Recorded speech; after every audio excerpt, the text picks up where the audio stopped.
காவல்துறை சார்பில் வழங்கப்பட்ட அழைப்பாணையின் பேரில்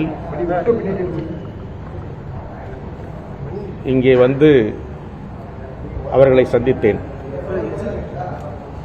அவர்கள் கேட்ட கேள்விகளுக்கு உரிய பதிலை அளித்திருக்கிறேன்.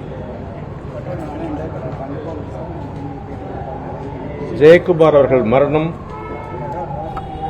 அதன் வழியாக அவர் எழுதிய கடிதம், அந்த கடிதத்தில்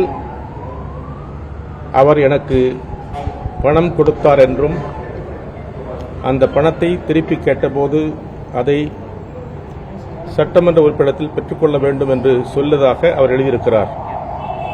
அது முற்றிலும் பொய்யானது, உண்மைக்கு புறம்பானது. எல்லோருக்கும் தெரியும்,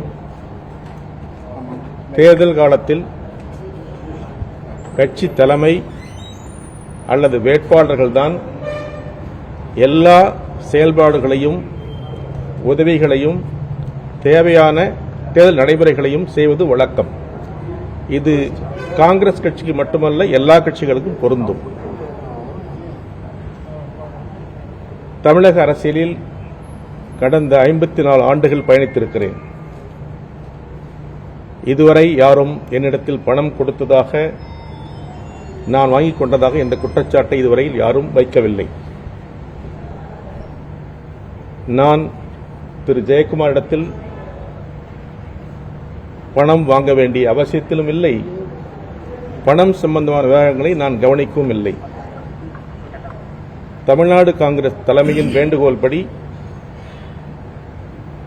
முதலில் கிருஷ்ணகிரி, தருமபுரி, சேலம், கள்ளக்குறிச்சி பகுதிகளில் என்னுடைய பயணம் இருந்தது.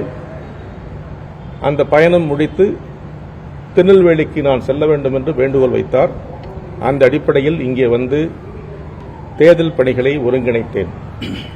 மாவட்ட காங்கிரஸ் தலைவர்கள், கட்சியின் முன்னணி தலைவர்கள், நிர்வாகிகள் அனைவரையும் ஒருங்கிணைக்க வேண்டிய பணி என்னுடைய பணியாக இருந்தது. அதை சிறப்பாக செய்து முடித்தேன். ஆகவே தேர்தல் பணிகளை பற்றி, நடைமுறை இருக்கிற பிரச்சனைகளை பற்றி வெளியிலே பேச முடியாது, பேசக்கூடாது. ஆகவே இந்த மரணம் துரதிர்ஷ்டவசமானது. ஆனால் ஜெயக்குமார் எழுதிய கடிதத்தில் குறிப்பிட்ட செய்திகள் அனைத்து, குறிப்பாக என்னை பற்றிய செய்திகள் உண்மைக்கு புறம்பானவை. அதை நான் மறுக்கிறேன். அதற்கான எந்த ஆதாரத்தையும் யாரும் என்னிடத்தில் காட்ட முடியாது என்பதையும் மிக அழுத்தமாக சொல்ல விரும்புகிறேன். செய்திகளை உடனுக்குடனும் துல்லியமாகவும் தெரிந்து கொள்ள சப்ஸ்கிரைப் பண்ணுங்க.